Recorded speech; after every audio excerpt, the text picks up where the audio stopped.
Ang pangalan ko ay Ligaya at sa edad na 11, akala ko kilala ko na ang takot. Mali pala ako. Nakahiga ako sa semento ng detention cell. Ang bawat tunog ng yumuyugyug na rehas ay nagpapaalala sa akin kung gaano ka-impyerno ang buhay namin ngayon. Si Tita Esperanza ay nakaupo sa sulok, hawak-hawak ang rosaryo na laging nakabitin sa kanyang leeg. Ang kanyang mga mata ay nakatuon sa pader, ngunit alam kong hindi niya nakikita ang mga batik doon. Nakikita niya ang mga alaala ng nakaraang 2 linggo. Hindi namin ginawa yon, Ligaya. Bulong niya sa 10 beses ngayong umaga. Ang mga banal na bagay na iyon, bakit nila tayo sisisihin? Pumikit ako ng mariin. Naaalala ko pa rin ang eksaktong sandaling pumasok ang mga pulis sa bahay namin sa Cebu. Nagtutulungan kaming maghugas ng pinggan pagkatapos ng hapunan nang biglang bumukas ang pinto. Walang katok, walang babala. 5 lalaki sa uniforme, mga mata nilang galit na parang kami ay mga kriminal na matagal nang hinahanap. Ligaya Santos at Esperanza Reyes, sigaw ng sergeant na may pilak na nangipin. Kayo ay inaresto dahil sa pagnanakaw ng mga banal na relic mula sa simbahan ng Santo Niño. Napaatras ako sa gulat. Anong relic? Hindi po namin alam. Huwag kang mag-conwear! Hinablot niya ang braso ko. Nakita kayo ng mga saksi, mga gintong krus, mga lumang imahe, mga kamahalan na relic na hindi ninyo kayang bilhin. Kahit magtrabaho pa kayo ng buong buhay. Napatingin ako kay Tita Esperanza. Ang kanyang mukha ay naging putla. Kilala ko siya buong buhay ko. Siya ang nag-alaga sa akin nang mamatay ang mga magulang ko sa aksidente. Manghihilot siya, gumagamit ng mga natural na gamot na natutunan niya sa kanyang lola. Wala siyang masamang ginagawa sa kahit kanino. Saan daw namin nakatago ang mga bagay na iyon? Tanong niya sa mga pulis. Ngumiti ang sergeant ng nakakakilabot. Sa loob ng mga garapon ng inyong pampanahong gamot, mga tuso kayo akala ninyo hindi namin mahahanap. Doon ko naramdaman ang unang pagkakauntog ng takot sa dibdib ko. Kung saan naman kaya nila nakuha ang mga relic na yon? At bakit nila isisingit sa mga gamot ni 2 linggo na kaming nakakulong? 2 linggong walang bisita, walang abogado na sumasagot sa mga tawag namin. 2 linggong pinapakinggan namin ang mga tsismis ng ibang preso tungkol sa mga nangyayari sa labas. May nagsabi na maraming mga simbahan sa buong Visayas ang nababalitang nawawalan ng mga mamahaling bagay. May kumakala ring may sindikato ng mga nagbebenta ng mga nakaw na religious artifact sa mga koleksyonista sa Manila. Ginagamit lang tayo, bulong ni Tita Esperanza habang nakatitig sa kawalan. May taong gusto tayong masisi para sa mga ginagawa nila. Tama siya, pero sino at bakit kami? Ang sagot ay dumating sa hindi inaasahang paraan. Mga 8:00 ng gabi nang biglang nawala ang kuryente. Ang buong detention center ay naging kadiliman. Narinig namin ang mga sigaw ng mga guard sa labas, ang tunog ng mga susi na nahuhulog sa sahig, ang mga yabag na tumatakbo sa mga koridor. Brownout sa buong syudad, sigaw ng isang guard. Walang ilaw kahit saan, mga backup generator ay hindi gumagana. Sa gitna ng kaguluhan, may humawak sa binti ko, si Tita Esperanza. Ito na ang pagkakataon natin, bulong niya. Kung hindi tayo kikilos ngayon, hindi na natin malalaman ang Pero tita, walang pero, Ligaya. Nakita mo ba kung paano nila tayo dinakip? Kung paano nila naiplano ang lahat? Hindi tayo makakakuha ng hustisya dito. Kailangan nating lumabas at hanapin ang mga taong tunay na may kasalanan. Narinig namin ang mga tunog ng mga rehas na bumubukas sa ibang selda. Sigaw ng mga preso na nagsisilabasan. Ang mga guard ay naging mas bulol pa. Hindi nila alam kung saan pupunta o ano ang gagawin. Ngayon, Ligaya, hinila niya ako patungo sa pintuan ng aming selda. Hindi ko alam kung paano niya nalaman, pero ang lock ay nakabukas na. Marahang itinulak namin ang bakal na pinto hanggang sa may sapat na puwang para makalabas kami. Ang koridor ay puno ng mga anino, mga preso na tumatakbo sa lahat ng direksyon, mga guard na nagsisigaw ng mga utos na walang nakakaintindi. Hinila ni Tita Esperanza ang kamay ko at nagtakbo kami sa gawing kanan, palayo sa mga ingay. Saan tayo pupunta?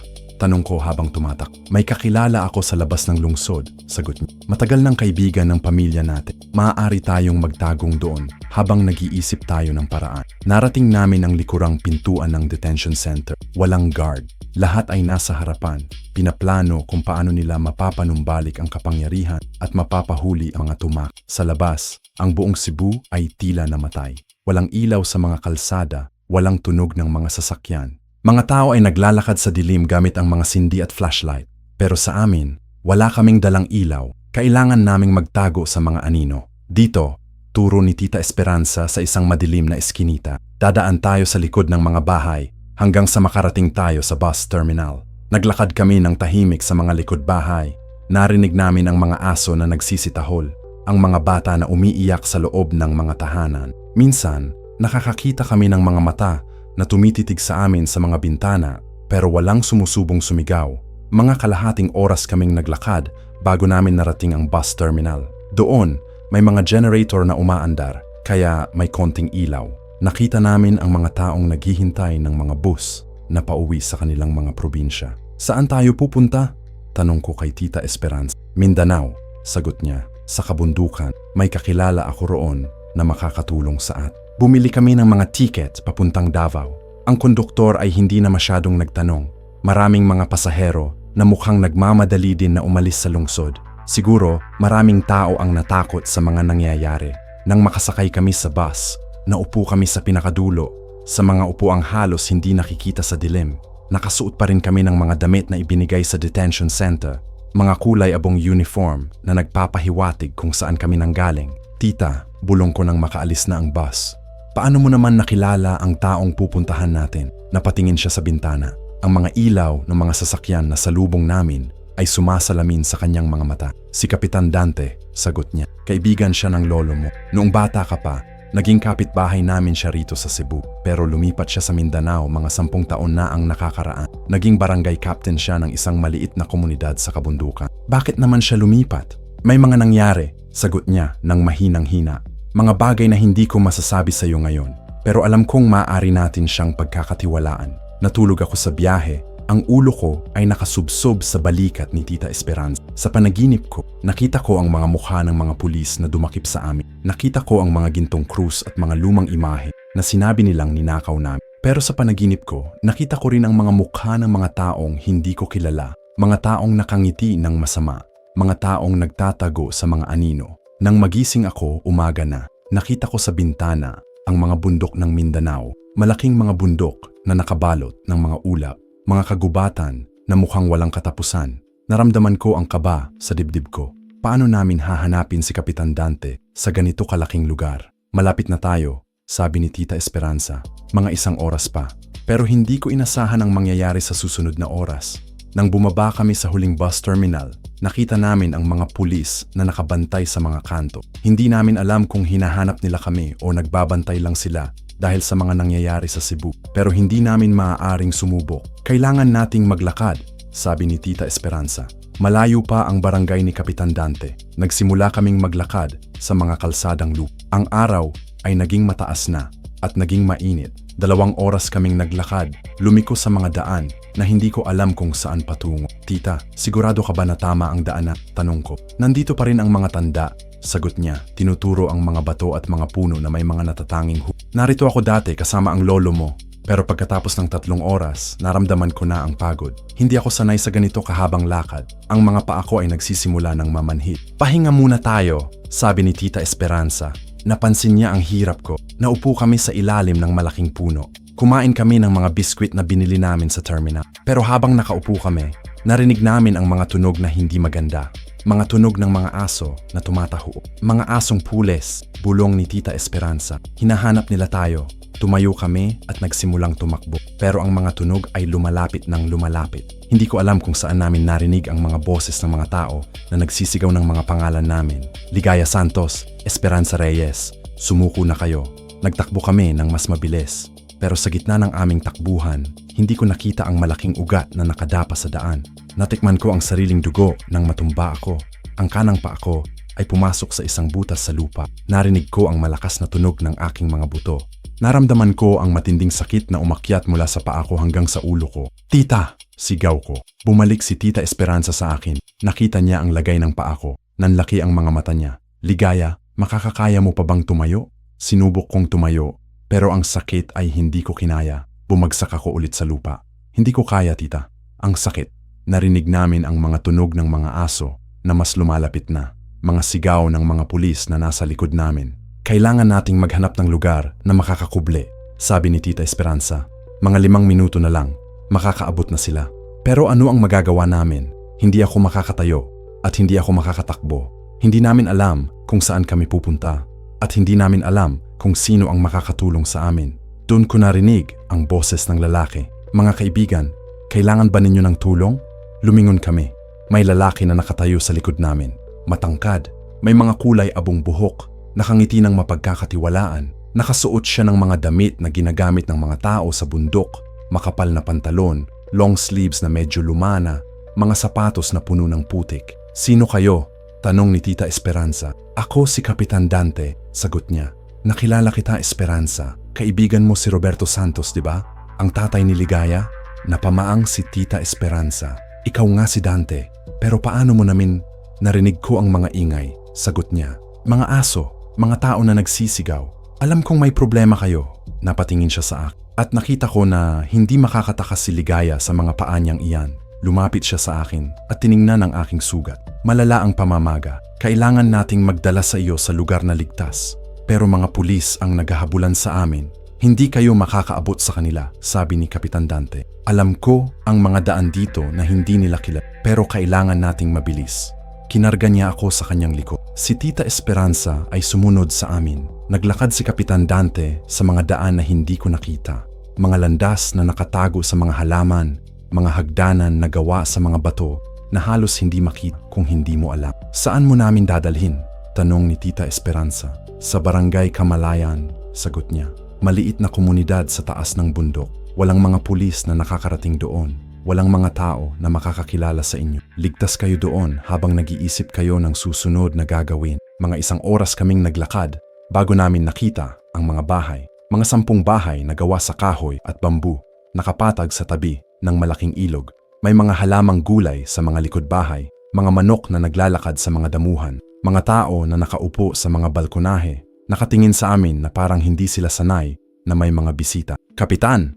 tawag ng isang matandang babae. "Sino ang mga kasamahan mo?"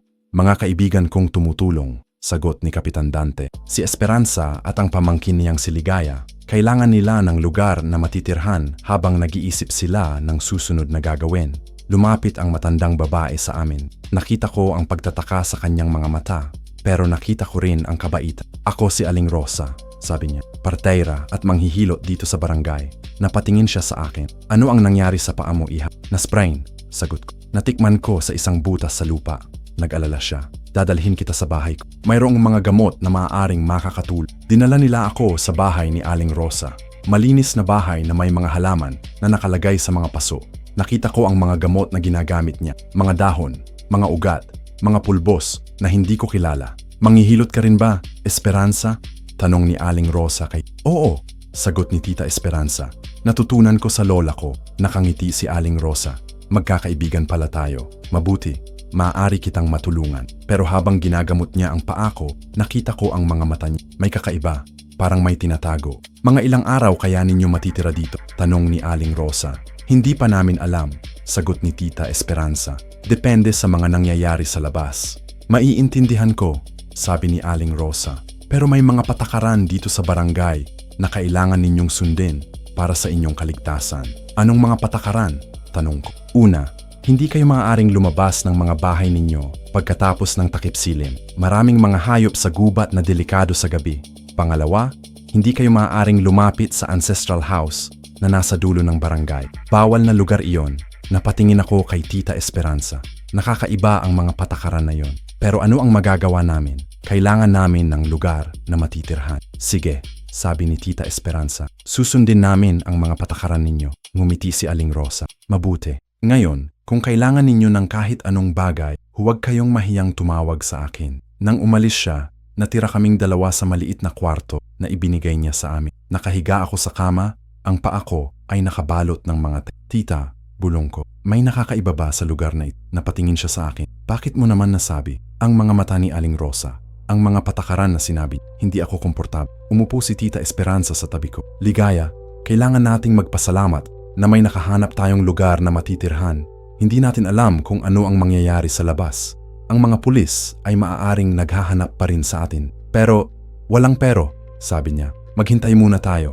Makikita natin kung ano ang tunay na nangyayari dito. Pero hindi namin alam na ang mga bagay na nakikita namin ay simula pa lamang ng mga kakaibang bagay na mangyayari sa Barangay Kamalayan. Hindi namin alam na ang mga taong nakapaligid sa amin ay may mga sikreto na hindi namin kayang intindihin. Hindi namin alam na ang takot na naramdaman namin sa detention center ay wala pa iyon sa takot na mararanasan namin dito. Sa gabi, habang natutulog ako, Narinig ko ang mga tunog sa labas, mga hakbang na tumatakbo sa mga damuhan, mga boses na bumubulong sa mga hangin, mga tunog na hindi ko matukoy kung mula sa mga hayop o sa mga tao. Nagising ako ng maraming beses, pero laging nakapikit lang ako. Natakot akong tingnan kung ano ang mga bagay na nagliligaw sa labas ng bintan. At nang umaga, nakita ko ang mga bakas.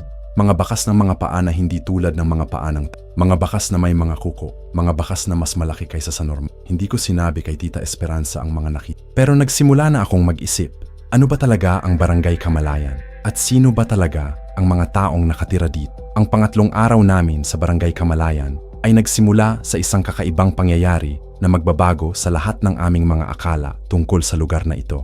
Gising pa ako ng mag-alas 5 ng umaga, nakikinig sa mga tunog ng mga manok na tumutunog sa labas. Ang paa ko ay mas maayos na ngayon, salamat sa mga gamot ni Aling Rosa, pero hindi pa rin ako makakalakad ng matagal. Si Tita Esperanza ay natutulog pa sa tabi ko. Ang kanyang mukha ay payapa sa wakas. Pagkatapos ng mga gabi ng hindi mapakaling tulog, may kumatok sa pinto namin. Ate Esperanza, Ate Ligaya, mahinang boses ng isang babae. Ako si Between, anak ni Nanay Rosa. Pwede bang pumasok? Nagising si Tita Esperanza sa tunog ng boses. Sige, iha, bukas. Pumasok ang isang dalaga na halos pareho lang ng edad ko. Mahaba ang buhok, kayumanggi ang balat, ngunit may kakaiba sa kanyang mga mata. Parang may takot na, laging nakatago. Nagdala po ako ng almusal, sabi ni Between. Hawak ang isang tray na may mga kanin, adobo, at mainit na kape. Sabi ni Nanay, baka gutom na kayo. Salamat, sabi ni Tita Esperanza. Mabait kayo ng nanay mo. Naupo si Between sa sahig. Tila hindi niya alam kung aalis pa siya o mananatili. Nakita kong may gusto siyang sabihin. May problema ba, Between? Tanong ko. Napatingin siya sa akin, tapos sa pinto, tapos sa akin ulit. Ate, matagal na ba kayong narito? 3 araw pa lang, sagot ni Tita Esperanza. Tumango siya. Kasi, nakita ko kagabi na hindi kayo natulog ng maayos. Napakunot ang noo. Nakita mo? Saan? Nakita ko sa bintana ninyo na palagi kayong nagigising. Parang natatakot kayo sa mga tunog sa labas. Nagkatinginan kami ni Tita Esperanza. Hindi namin in-expect na may nakakita sa amin. Between, sabi ni Tita Esperanza nang mahinang hina. Normal ba dito ang mga tunog sa gabi? Napayuko si Between. Depende po sa ibig ninyong sabihin na normal. Mga tunog ng mga hakbang, mga boses na hindi mo matukoy kung saan nanggagaling. Napatayo si Between. Ate, huwag ninyong pag-usapan ang mga ganyang bagay. Delikado. Delikado? Bakit? Kasi, tumigil siya. Kasi may mga taong nakatira dito na hindi gusto na pinag-uusapan ang mga bagay na iyon. Bago pa namin siya matanong pa, biglang bumukas ang pinto. Pumasok si Aling Rosa na nakangiti, pero nakita kong hindi umabot sa mga mata niya ang ngiti. Bituin, nasaan ka pala? Sabi niya. Hinahanap ka ni Kapitan Dante. May trabaho ka sa palengke. Sige po, nanay. Tumayo si Bituin. Aalis na po ako. Pero bago siya lumabas, nilingon niya ako. Ate Ligaya, kung may maririnig man kayo sa gabi, huwag kayong lumabas at huwag kayong titingin sa mga bintana. Napakunot ang noo ni Aling Rosa. Bituin, ano ang pinagsasabi mo? Wala po, nanay. Nagpapaalam lang ako. Nang umalis si Between, naiwan kaming 3 sa kwarto. Si Aling Rosa ay umupo sa upuan. Ang kanyang mga mata ay nakatingin sa amin. Ano ba ang tinanong ninyo sa anak ko? Tanong niya. Wala naman, sagot ni Tita Esperanza. Nagtatanong lang kami tungkol sa mga tunog sa gabi kasi medyo nahihirapan kaming matulog. Mga tunog? Napaisip si Aling Rosa. Anong klaseng tunog? Mga hakbang, mga boses. Normal lang yon, sagot ni Aling Rosa. Pero nakita kong tumigas ang kanyang mga mata. Mga hayop sa gubat, mga kulog na malapit. Huwag kayong mag-alala. Pero hindi ako naniniwala sa kanya. Alam kong may tinatago siya. Aling Rosa, sabi ko, pwede ba naming makita ang ibang mga tao dito sa barangay? Para makilala namin sila. Bakit? Tanong niya. Kasi gusto namin na makasama sa mga aktibidad ninyo para hindi kami boring. Ngumiti si Aling Rosa, pero nakita kong pinilit niya lang. Sige. Mayang hapon, pagkatapos ng kain, dadalhin ko kayo sa mga kapitbahay ninyo. Nang umalis siya, hinawakan ni Tita Esperanza ang braso ko. Ligaya, may nakakaiba nga dito, bulong niya. Nakita mo ba ang mga mata niya? Parang natakot siya nang tinanong natin ang mga bagay na iyon. Tita, paano kung hindi tayo ligtas dito? Hindi ko alam, pero hindi tayo maaaring umalis. Ang paa mo ay hindi pa okay at hindi natin alam kung ano ang nangyayari sa labas. Kumain kami ng almusal ng tahimik. Pero habang kumakain, Narinig namin ang mga boses sa labas. Mga tao na nag-uusap, pero hindi namin maintindihan ang mga sinasabi nila. Ate Esperanza, biglang may boses sa labas ng pinto. Pwede bang kausapin ko kayo? Lumabas si Tita Esperanza. Nakita ko sa bintana na nakausap niya ang isang binatang halos edad ko. Maitim ang buhok, matangkad, pero napakayat. Nakangiti siya, pero nakita ko sa mga mata niya ang pagod. Ako si Tikboy, sabi niya. Nakatira ako sa bahay na malapit sa ilog. Mangingisda ako. Ako si Esperanza. Siya si Ligaya. Narinig ko na may mga bagong tao dito, sabi ni Tikboy. Mabuti, matagal na kaming walang mga bisita. Tikboy, sabi ni Tita Esperanza. Matagal ka na ba dito sa barangay? Mga 10 taon na, sagot niya. Pero hindi ako tunay na taga rito. Dinala ako dito ni Kapitan Dante nang bata pa ako. Ampun lang ako. Saan ka galing? Sa Davao. Namatay ang mga magulang ko sa aksidente. Walang kamag-anak na tumanggap sa akin. Si Kapitan Dante ang naging parang tatay. Naawa ako sa kanya. Pareho pala kaming walang magulang.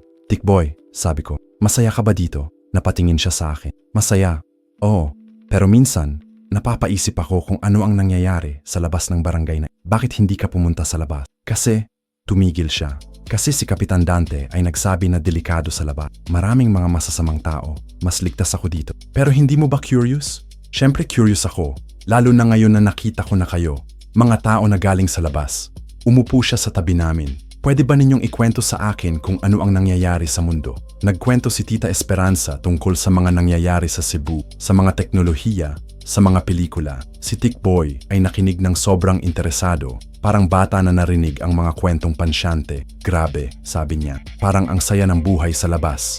May mga magaganda, may mga pangit, sagot ni Tita Esperanza. Pero may mga pagkakataon na mas tahimik ang buhay dito. Tikboy, sabi ko, pwede ba kitang tanungin ng personal na bagay? Sige.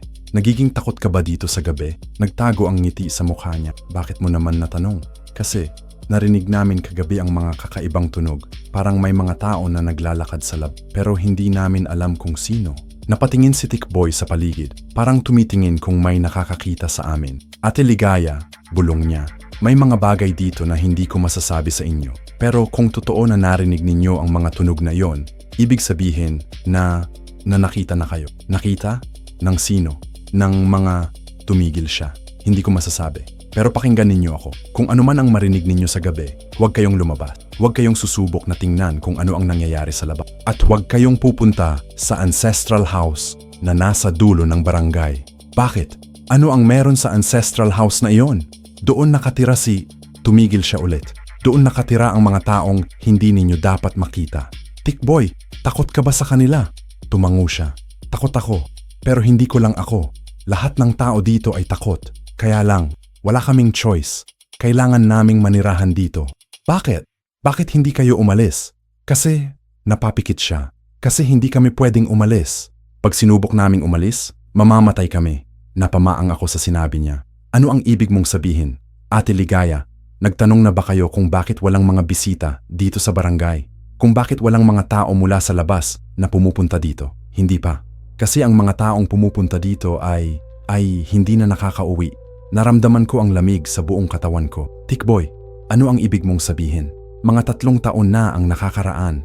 May mga turista na dumaan dito. Mga binatang lalaki mula sa Davao. Naghanap sila ng lugar na matitirhan habang nag-mountain climbing sila. Ano ang nangyari sa kanila? Unang gabi, okay pa sila. Nagtawanan pa kami, nagkwentuhan. Pero sa pangalawang gabi, namatay sila sa tulog. Napamaang si Tita Esperanza. Namatay? Paano? Walang nakakaalam. Kinaumagahan, nahanap namin sila sa mga kama nila. Walang sugat, walang palatandang may nangyaring masama. Pero patay na sila. Sabi ni Aling Rosa, namatay sila sa bangungot. Pagpatuloy ni Tik. Pero hindi ako naniniwala.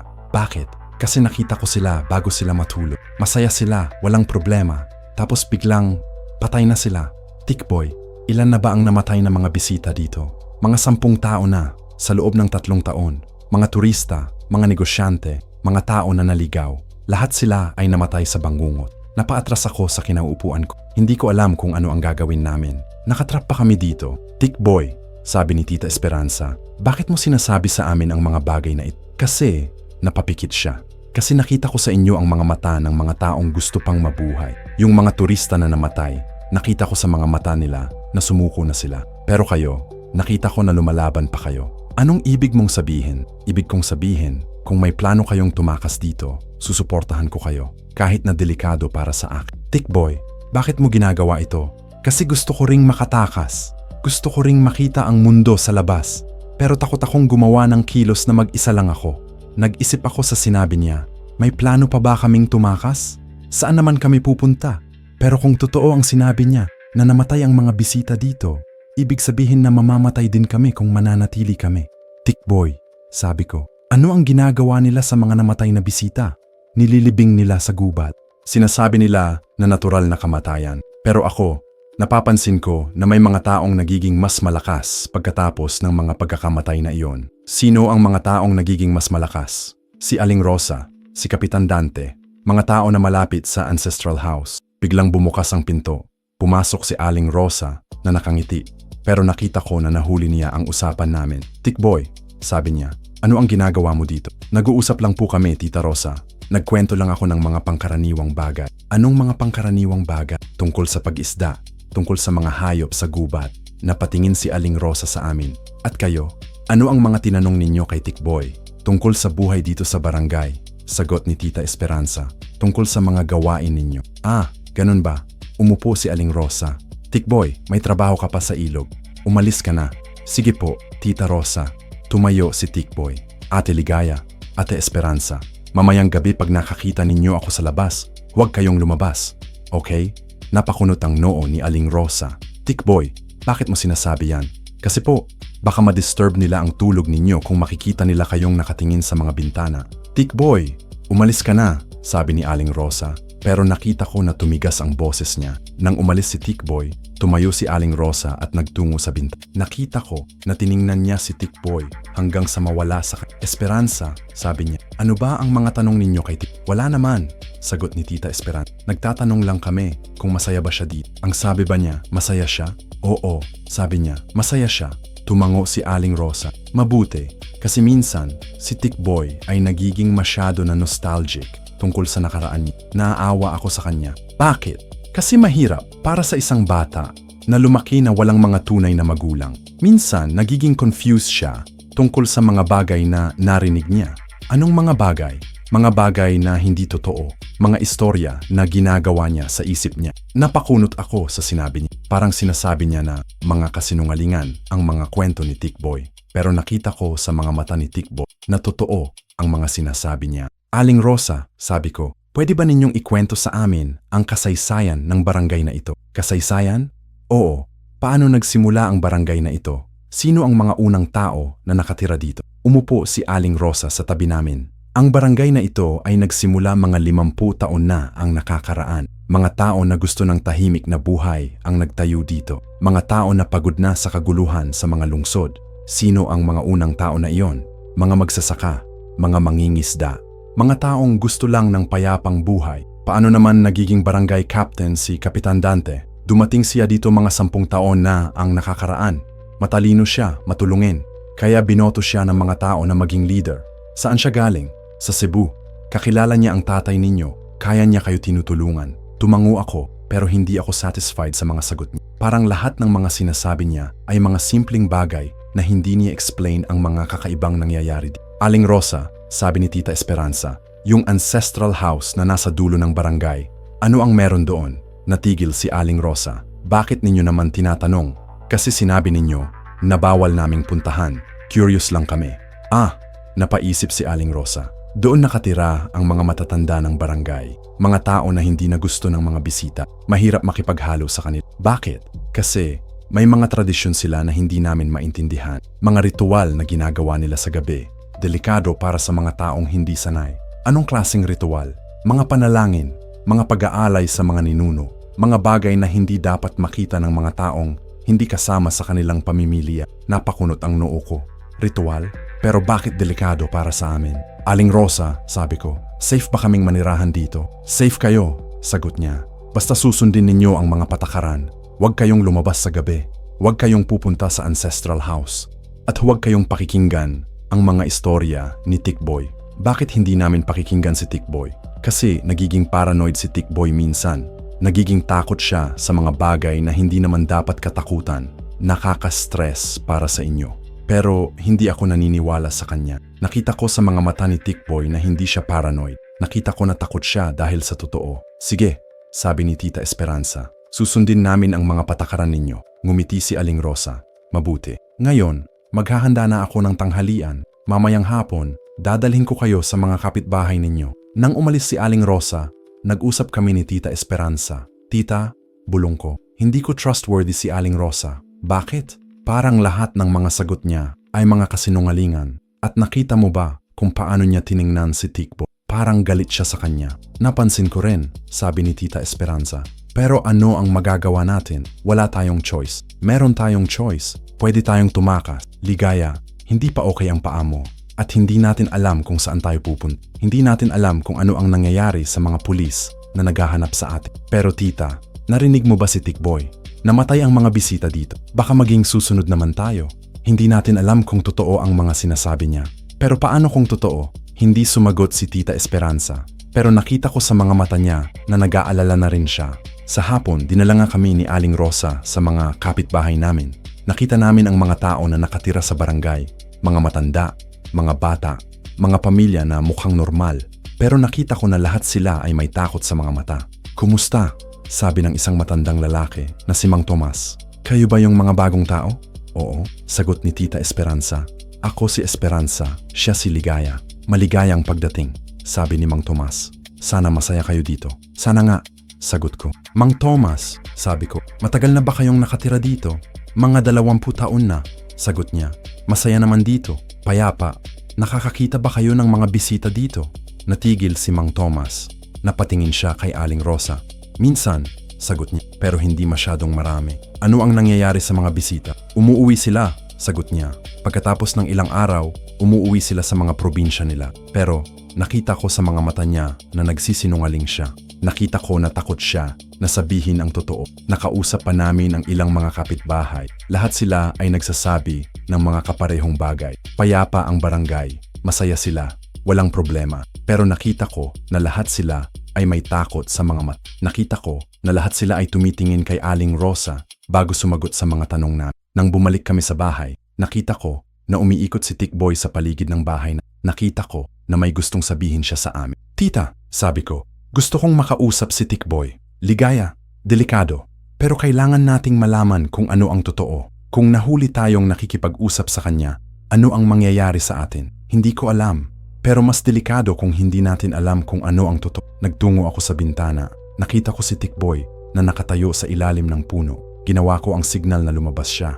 Umalis siya ng tahimik. Mga 10 minuto ang nakaraan. Bumalik si Tik. Nakita ko na may dala siyang malaking dahon. Ate Ligaya, bulong niya mula sa labas ng bintana. May dala akong gamot para sa paa ninyo. Salamat, Tikboy. Ate, nakausap ba ninyo si Aling Rosa tungkol sa mga bagay na sinabi ko? Hindi namin sinabi na galing sa iyo ang mga tanong namin, pero nakita namin na takot siya na sumagot. Ate, may gusto akong ipakita sa inyo, pero delikado. Ano? Yung mga libingan ng mga bisita na namatay dito. Nakita ko kung saan sila nilibing. Napamaang ako. Tikboy, sigurado ka ba? Sigurado ako. Nakita ko kung paano nila dinala ang mga bangkay sa gubat. Nakita ko kung paano nila nilibing. Saan? Sa likod ng ancestral house. May mga puntod doon na hindi nakikita kung hindi mo alam. Tikboy, bakit mo gustong ipakita sa amin? Kasi gusto kong makita ninyo na totoo ang mga sinasabi ko, na hindi ako nag-i-imagine ng mga bagay. Paano namin pupuntahan? Bukas ng gabi, pagkatapos ng hapunan, kapag natutulog na si Aling Rosa. Tikboy, delikado. Alam ko na delikado, pero mas delikado kung hindi ninyo alam ang totoo. Tikboy, may tanong ako. Bakit hindi ka pa umalis dito sa barangay? Kasi natakot ako na umalis ng mag-isa. Pero ngayon na nandito kayo, naisip kong pwede nating gawin ng sabay-sabay. Gusto mo bang sumama sa amin kung tumakas kami? Gusto ko, pero kailangan nating magplano ng maayos. Kailangan nating maging handa sa mga mangyayari. Narinig namin ang mga yabag na papalapit sa bahay. Si Tikboy ay nagtago sa likod ng puno. Esperanza, Ligaya, tawag ni Aling Rosa. Kumakain na tayo ng hapunan. Sige po, sagot ni Tita Esperanza. Nakita ko si Tikboy na tumakas sa madilim na parte ng gubat. Pero bago siya mawala, nakita ko na tinuro niya ang direksyon ng ancestral house. Sa hapunan, napapansin ko na nakatitig sa amin si Aling Rosa. Parang hinuhulo niya ang mga mukha namin. Parang hinahanap niya ang mga palatandang may planong kami. Masarap ba ang ulam? Tanong niya. Masarap po, Sagot ko. Mabuti. Matutulog na ba kayo ng maaga? Oo po. Pagod pa rin kami. Mabuti. Matulog na kayo. At huwag kayong mag-alala sa mga tunog sa labas. Normal lang iyon. Pero nakita ko sa mga mata niya na may mas malalim na ibig sabihin sa mga sinasabi niya. Nang makabalik kami sa kwarto, nag-usap kami ni Tita Esperanza. Tita, bulong ko, pupunta tayo bukas ng gabi kay Tikboy. Ligaya, delikado. Pero kailangan nating malaman kung ano ang totoo. Kung hindi, mamamatay tayo dito nang hindi natin alam kung bakit. Napapikit si Tita Esperanza. Sige, pero dapat maging maingat tayo. Magiging maingat tayo. Pero kailangan nating malaman kung ano ang tunay na nangyayari sa barangay na ito. At sa gabi na iyon, habang nakikiig kami sa mga kakaibang tunog sa labas, naisip ko na bukas ay malalaman namin ang mga sikreto ng Barangay Kamalay. Naisip ko na bukas ay malaman namin kung totoong mamamatay ba kami dito o may pag-asa pa kaming makatakas. Pero hindi ko inasahan na ang mga bagay na malalaman namin ay mas kakilakilabot pa sa lahat ng mga naisip na. Ang gabing iyon ay hindi ako nakatulog ng maayos. Hindi dahil sa mga tunog sa labas, sanay na ako doon, kundi dahil sa kaba sa planong gagawin namin bukas. Nakahiga ako sa kama, nakikinig sa malakas na paghinga ni Tita Esperanza at nag-iisip tungkol sa mga sinabi ni Tikboy, mga libingan, mga bisitang namatay, mga sikreto na nakatago sa likod ng ancestral house. Mga 3:00 ng umaga nang marinig ko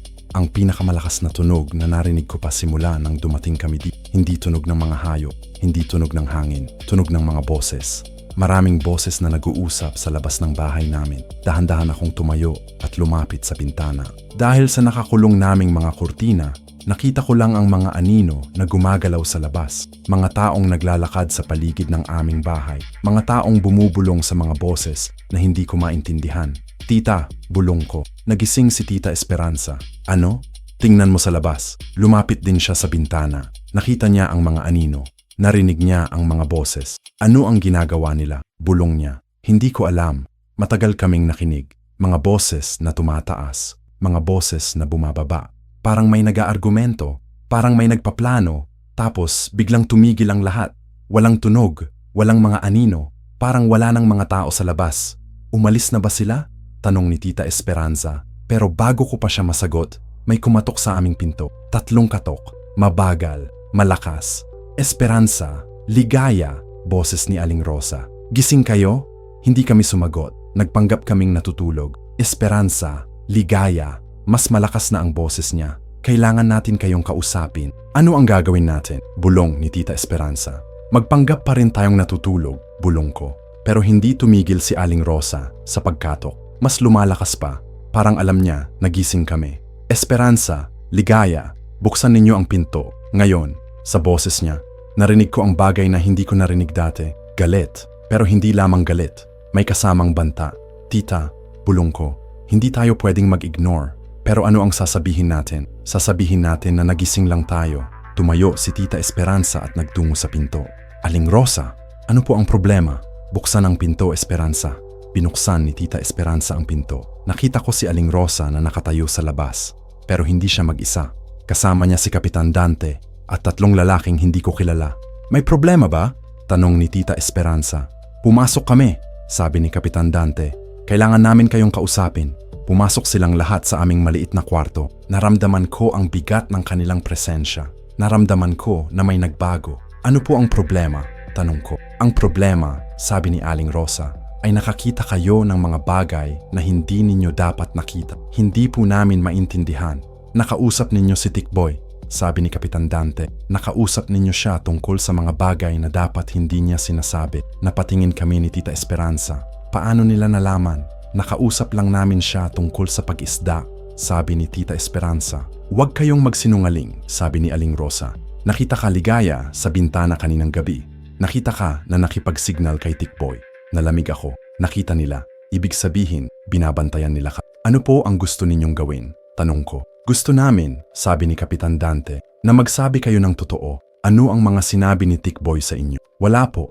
Hindi namin siya nakausap ng matagal.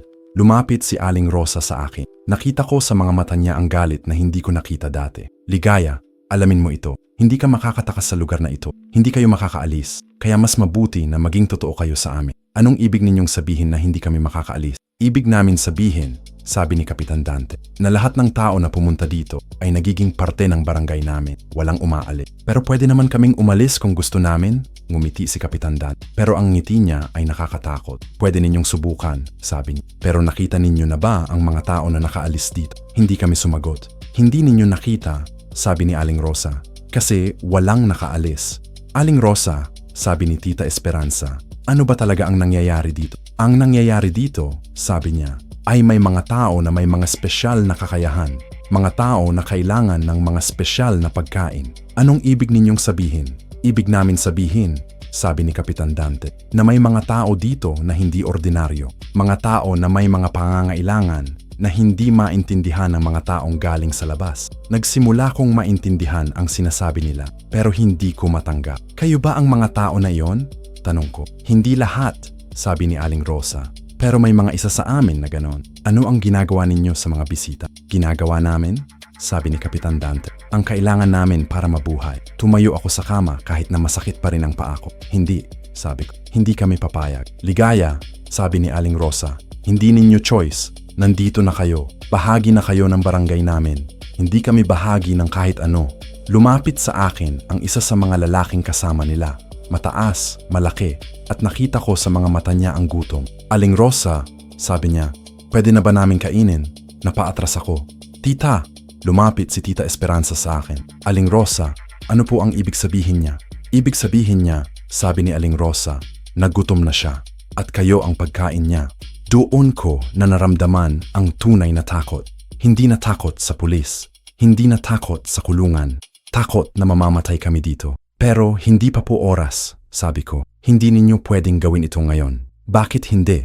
Tanong ni Kapitan Dante. Kasi hindi pa namin alam ang totoo. Hindi pa namin nakita ang mga bagay na sinasabi ni Tikboy.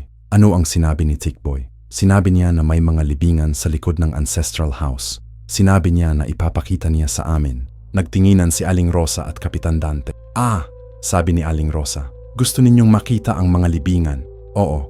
Bakit? Kasi gusto naming malaman kung totoo ang mga sinasabi niya. At kung totoo, ano ang gagawin ninyo? Wala. Makikita lang namin.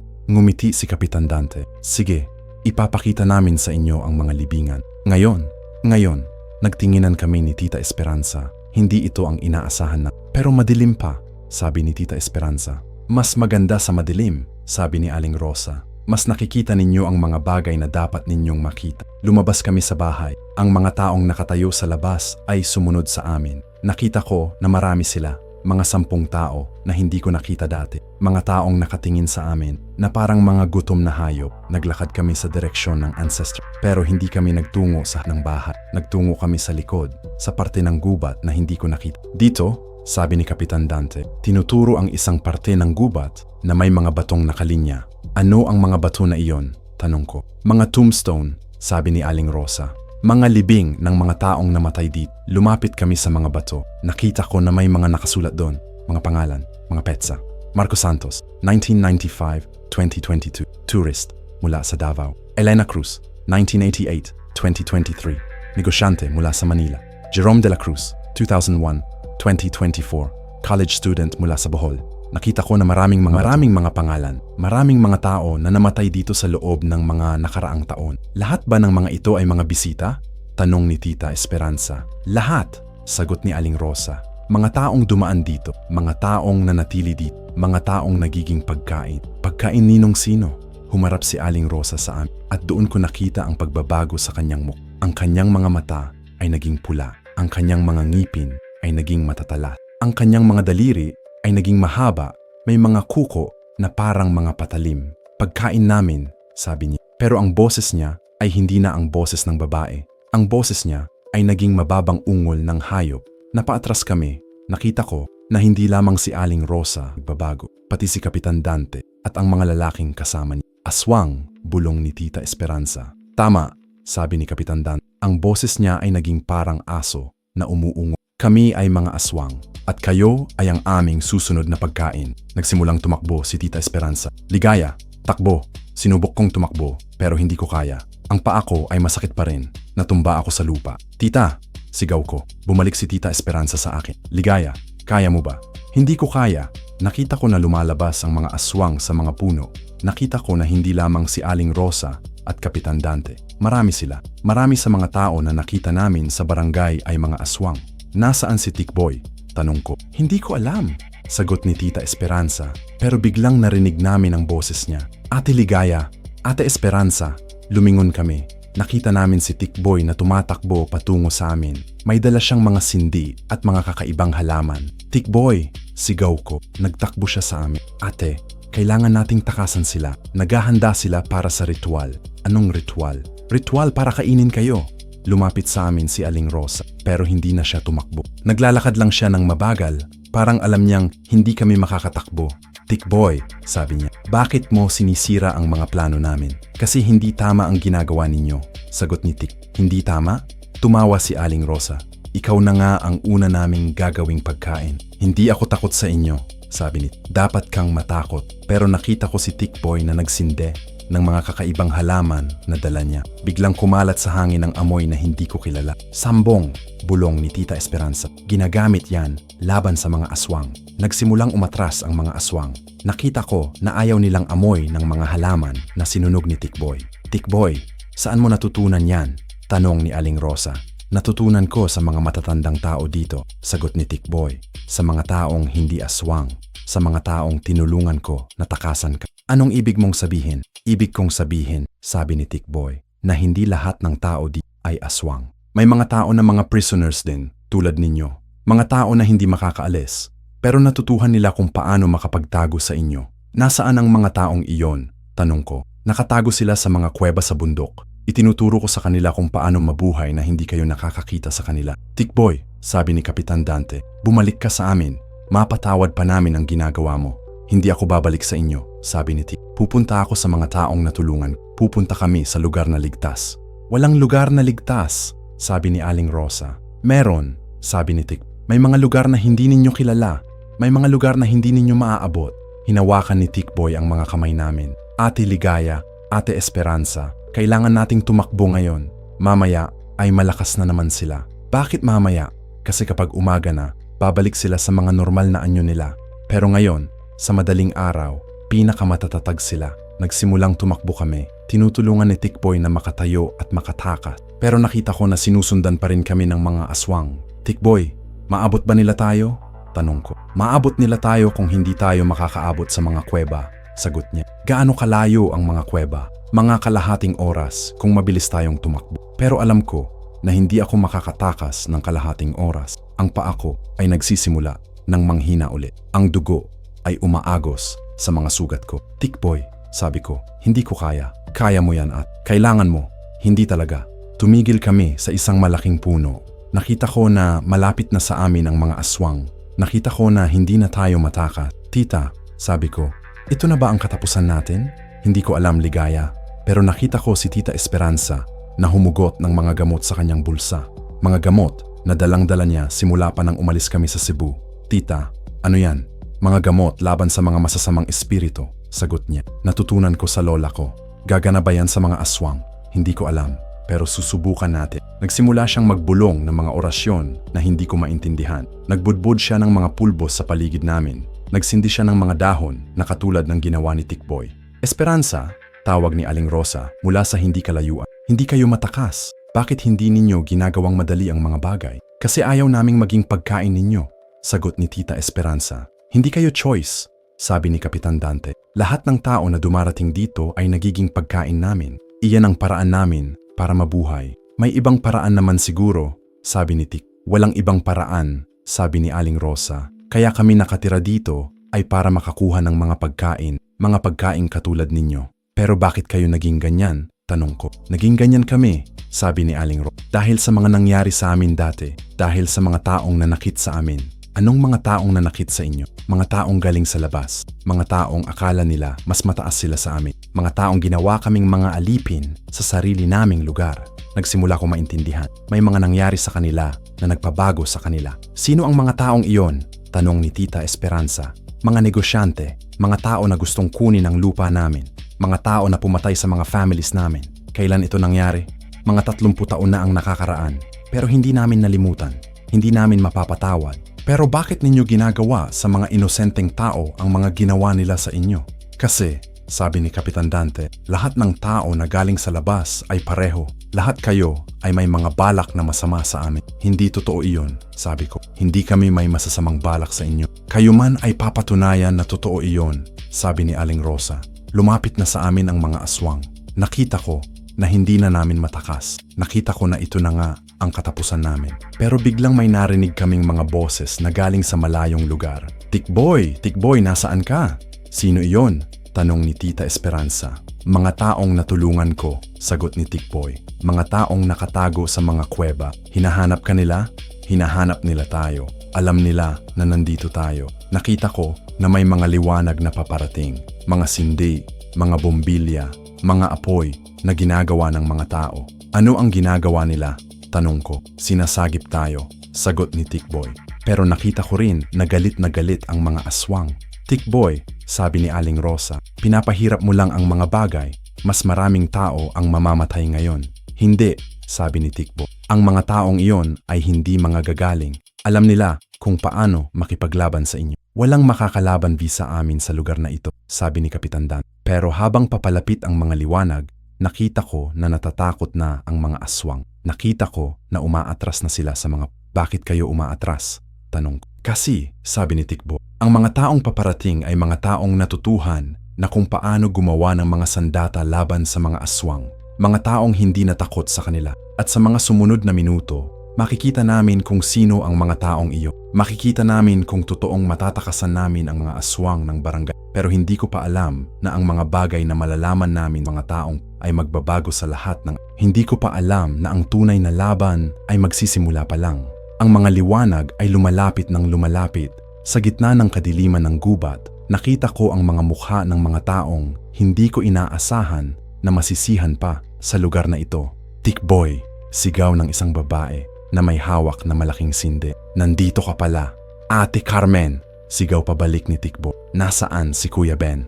Nandito ako. Sagot ng isang lalaking lumitaw sa likod ng mga puno. Nakita ko na may dalang-dala siyang mga kakaibang bagay, mga pang at mga kakaibang anting-anting. Lumabas pa ang 3 taong babae at 2 lalaki. Lahat sila ay may mga daladalang sandata na hindi ko nakita dati. Mga krus na gawa sa kahoy, mga rosaryo na malaki, mga boteng may mga kakaibang likido. Sino kayo? Tanong ni Tita Esperanza. Kami, sagot ni Carmen, ay mga taong nakatakago dito sa bundok. Mga taong naligtas kay Tikboy sa mga aswang. Gaano kayo katagal nang nakatago? Ako, 3 taon na, sagot ni Ben. Si Carmen, 2 taon. Yung iba, iba-ibang panahon.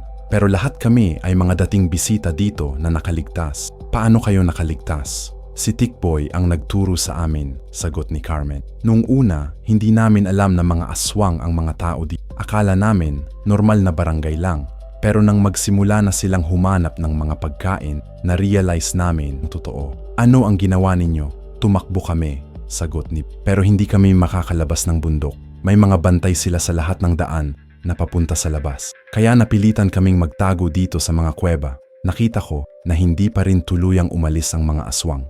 Nakita ko na nakatago pa rin sila sa mga puno, naghihintay ng pagkakataon. Malapit pa ba sila? Tanong ko. Malapit pa, sagot ni Tik. Pero takot silang lumapit sa amin. Bakit? Ipinakita ni Ben ang mga gamit na dala niya. Natutuhan namin kung paano gumawa ng mga sandata laban sa kanila. Mga gamit na ginagawa namin sa mga halaman at mga bato na makikita dito sa bundok. Gumana ba talaga ang mga iyon? Gumana, sagot ni Carmen. Kaya kami nabubuhay hanggang ngayon. Pero, sabi ni Ben, hindi namin sila maaaring talunin ng tuluyan. Masyadong marami sila. Masyadong malakas sila dito sa teritoryo nila. Ano ang ginagawa ninyo para mabuhay? Nagtatanim kami sa mga lihim na parte ng bundok, sagot ni Carmen. Namimisda kami sa mga ilog na hindi nila alam. At tinutulungan namin ang mga bagong bisita na makaligtas, tulad ninyo. Ilan na ang natulungan ninyo? Mga 50 na, sagot ni Ben. Pero hindi lahat ay nakaligtas. Marami pa rin ang namatay. Narinig namin ang ungol mula sa mga puno. Mas malapit na ang mga aswang. Kailangan na nating umalis dito, sabi ni Tik. Magiging mas agresibo sila kapag mas lumawak ang gabi. Saan tayo pupunta? Tanong ni Tita Esperanza. Sa mga kuweba, sagot ni Carmen. Doon ay ligtas tayo. May mga proteksyon kaming nailagay doon. Nagsimula kaming maglakad. Tinutulungan ni Ben na makatayo at makatakbo. habang si Tikboy at Carmen ay nagbabantay sa mga paligid. Gaano kalayo ang mga kuweba? Tanong ko. Mga 20 minuto kung mabilis tayong maglakad, sagot ni Ben. Pero sa gitna ng aming paglalakad, narinig namin ang malakas na tawag ni Aling Rosa. Tikboy, Carmen, Ben, hindi kayo maaaring magtagumpay sa ginagawa ninyo. Bakit? Sigaw pabalik ni Carmen. Kasi alam namin kung saan ang mga kuweba ninyo. Alam namin kung paano kayo harapin. Hindi ninyo alam, sagot ni Ben. Matagal na kaming nakatago. Hindi ninyo alam ang lahat ng mga lugar na ginagamit namin. Subukan ninyo, sabi ni Kapitan Dante. Makikita ninyo kung gaano kami karaming mga aswang sa lugar na ito. Habang naglalakad kami, nakita ko ang mga mata na nakatingin sa amin mula sa mga puno. Hindi lang mata ni Aling Rosa at Kapitan Dante. Maraming mata. Maraming mga aswang na nakatago sa kadiliman. Tikboy, bulong ko. Ilan ba silang lahat? Hindi ko alam ng eksaktong numero, sagot niya. Pero siguro mga 30 o 40. Ang dami nila. Marami nga. Pero may mga normal na tao din dito na hindi aswang. Mga taong dinakip nila para gawing mga alipin. Nasaan ang mga taong iyon? Nakatago din sa ibang parte ng bundok. Pero hindi namin sila masyadong nakakausap. Takot silang makita ng mga aswang. Narating namin ang isang matarik na parte ng bundok. Nakita ko ang malaking butas sa bundok na nakatago sa mga halaman. Dito ang entrance ng mga kuweba, sabi ni Carmen. Pumasok kami sa butas. Sa loob, nakita ko ang mahabang tungo na nagtutungo sa ilalim ng bundok. May mga sindi na nakasabit sa mga pader at may mga gamit na nakahilagang sa mga sulok. Grabe, sabi ni Tita Esperanza. Parang buong syudad sa loob ng bundok. 3 taon na kaming nagsasama-sama dito, sabi ni Ben. Natutuhan namin kung paano gumawa ng mga tirahan na komportable. Naglakad kami sa mga tungo hanggang sa makarating kami sa malaking kuweba. Doon, nakita ko ang mga taong nakatira sa loob. Mga pamilya, mga matanda, mga bata. Lahat sila ay nakatingin sa amin na parang mga bagong pag-asa. Sino ang mga bagong tao? Tanong ng isang matandang lalaki. Si Esperanza at Ligaya, sagot ni Tikboy. Mga taong natakasan ko sa mga aswang. Maligayang pagdating, sabi ng matandang lalaki. Ako si Tatay Mario. Nakatira ako dito ng 4 na taon na. 4 na taon? Napamaang si Tita Esperanza. Oo, nakatrap ako dito nang pumunta ako para maghanap ng lupa na bibilhin. Natutunan ko na lang kung paano mabuhay dito kasama ang mga taong. Umupo kami sa mga batong ginagawang upuan. Nakita ko na maraming mga tao sa loob ng kuweba. Mga 10 pamilya na nagkakasamang nabubuhay. Tatay Mario, sabi ko, paano kayo nagiging bayad sa mga pang-araw-araw na pangangailangan? Nagtatanim kami sa mga lihim na parte ng bundok, sagot niya. May mga kuweba din doon na hindi alam ng mga aswang. Nagtayo kami ng mga garden doon. Pero paano kayo nakakakuha ng mga tubig? May underground na ilog dito sa loob ng mga kuweba, sagot ni Carmen. Fresh water na galing sa bundok mismo. At paano kayo nakakakuha ng mga damit, mga gamot, mga ibang pangangailangan? Minsan, may mga tao sa barangay na tumutulong sa amin, sagot ni. Mga taong hindi aswang pero takot na lumaban. Nagbibigay sila ng mga supply sa amin ng lihim. Sino ang mga taong iyon? Si Mang Tomas na nakausap ninyo, si Aling Beth. Ilang mga kabataan din doon. Bakit hindi sila lumalaban sa mga aswang? Kasi takot sila, sagot ni Tatay Mario. Takot silang maging susunod na pagkain, kaya ginagawa nila ang lahat para hindi mapansin ng mga aswang. Pero kayo, hindi kayo takot.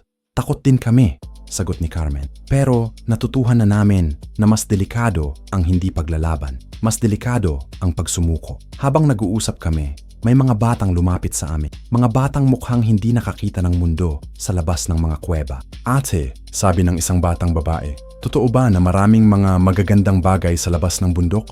Totoo, sagot ko. May mga lugar doon na sobrang ganda.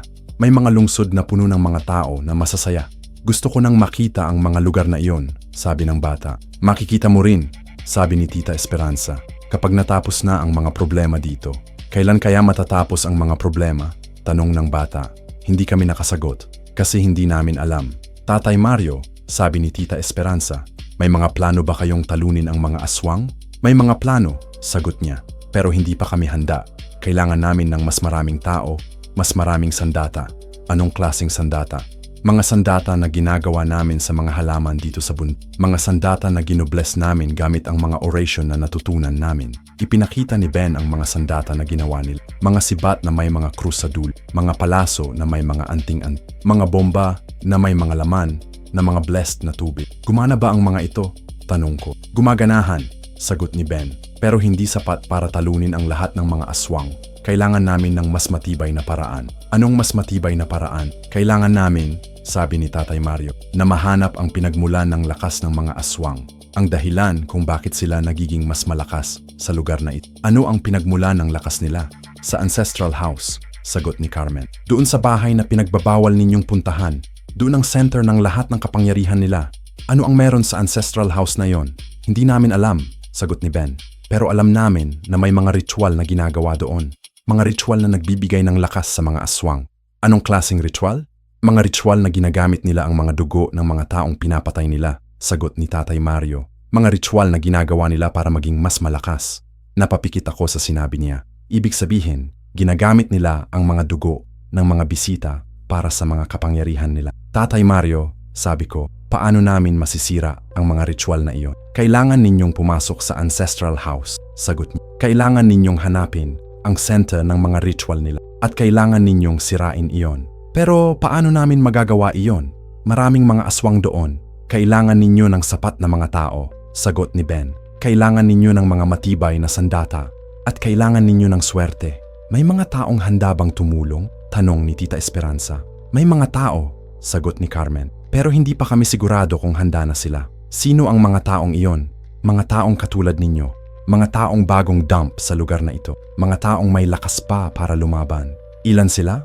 Mga 15. Pero hindi lahat ay handa na lumaban. May mga takot pa. Paano namin mapapakita sa kanila na kailangan namin lumaban? Ipapakita namin sa kanila, sabi ni Tatay Mario, na may pag-asa pa, na may paraan para manalo. Ano ang paraan na yon? Kailangan namin, sabi ni Ben, na matutunan ninyo kung paano gumamit ng mga sandata namin. Kailangan ninyong maging mga fighter. Pero hindi namin alam kung paano lumaban sa mga aswang. Turuan namin kayo, sabi ni Carmen. Turuan namin kayo ng lahat ng natutunan namin sa mga nakaraang taon. Gaano katagal ang training? Mga 2 linggo, sagot ni Ben. 2 linggo para matutunan ninyo ang lahat ng kailangan ninyong malaman. At pagkatapos ng 2 linggo.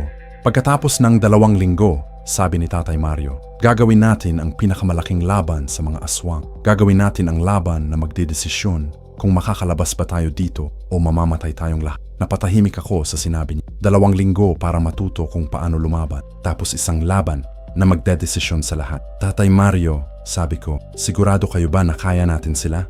Hindi ako sigurado, sagot niya. Pero alam ko na kung hindi natin subukan, siguradong mamamatay tayong lahat. Isa-isa hanggang sa walang matira. Pero ano ang mangyayari sa mga bata, sa mga matanda na hindi makakalab? Kailangan nating gumawa ng paraan, sabi ni Carmen, para maprotektahan sila habang lumalaban. Paano?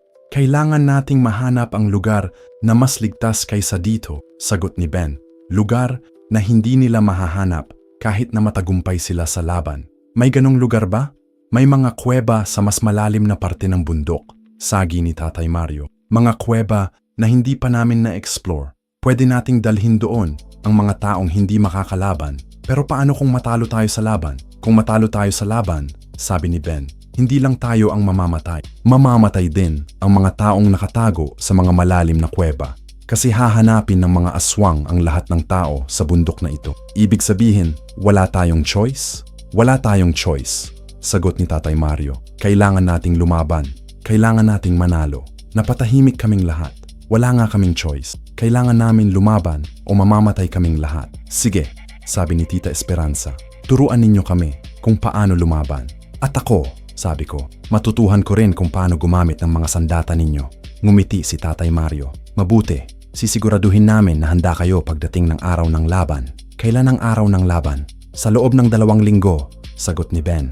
Kapag bagong buwan, doon ay pinakamahina ang mga aswang. Bakit? Kasi ang lakas nila ay nakadepende sa buwan, sagot ni Carmen. Kapag puno ang buwan, malakas sila. Kapag walang buwan, mahina sila. Ah, ganun pala. Kaya nga kailangan ninyong mag-training ng mabuti, sabi ni Tatay Mario. Kasi ang laban na iyon ay isang beses lang. Hindi na tayo magkakaroon ng ikalawang pagkakataon. Understood, sabi ni Tita Esperanza. At ligaya, sabi ni Ben, kailangan mong gumaling ng mabuti ang paa mo. Kasi sa laban na iyon, kailangan namin na lahat ng fighters ay malakas.